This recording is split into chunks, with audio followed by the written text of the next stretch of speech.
Nagbigay ng 25 million pesos na tulong ang opisina ng Pangulo para sa rehabilitasyon ng mga nasirang bahay at infrastruktura sa Batanes, kasunod ng pananalasa ng bagyong Julian.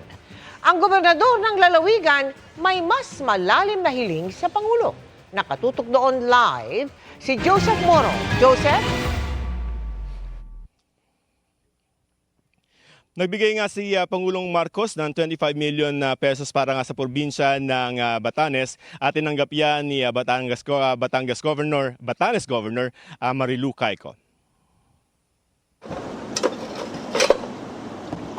Nasa tabing dagat lamang ang bahay ni Rosidelia Napata kaya ramdam na ramdam nila ang paghagupit ng bagyong Julian nitong Lunes. Aakalain mong winasiwas ang kanilang bahay sa lakas ng hangin at ulan. Tumakbo sila sa kapitbahay pero maging ang sinilungan nila ay winasak rin ng bagyo. Grabe po talaga. Ngayon lang to sir nangyari to sa amin na sobrang lakas. Halos maghapon po ang bagyo. Anong panalangin? Ay Diyos ko. Lord, tigilin nyo na po. Talagang hindi na po kaya talaga yung lamig. Basang-basa kami maghapon. Binisita ni Pangulong Bongbong Marcos Jr. sa kanila mismong nasirang mga bahay ang ilang residente ng Basco kasama si Batanes Governor Marilu Cayco. Pinadapa ng bagyong Julian ang bahay ni Joel Mirabueno at Peter John Rada. Ininspeksyon din ng Pangulo ang sira sa Batanes Central School na tuklap-tuklap ang mga bubong.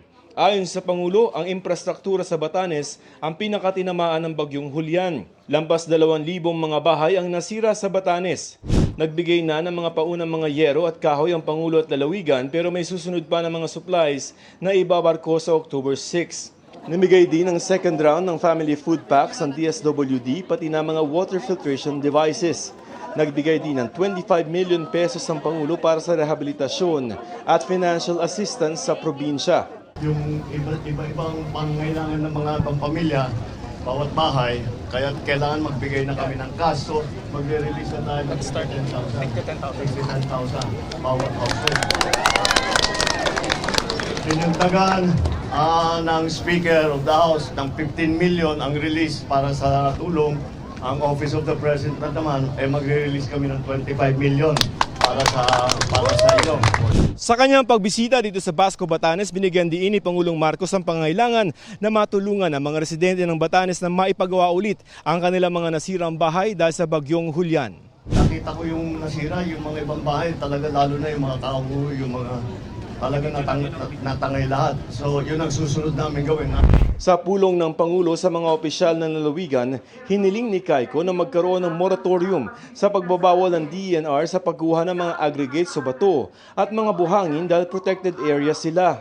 Kaya sa halip na mga nakasanayang bahay na bato ang tirahan ng mga taga rito, ay mga kahoy at yero na rin ang ginagamit nila. Hanggang kailan pa po kaya kami magtitiis dahil sa napaka-restrictive na batas na ito? Bagamat maganda ang intensyon ng batas na ito, kawawa ang aming mga kababayan na hindi makakapagpatayo ng matibay na bahay. Palagay ko mas madali yung quarry, mas mahirap yung pagputol ng kahoy. Dahil bawal talaga po magputol ng kahoy. Anyway, we understand already the problem that you're facing.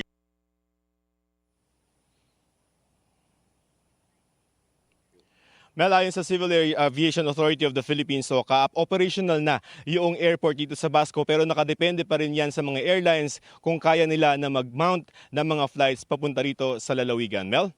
Maraming salamat sa iyo, Joseph Moro.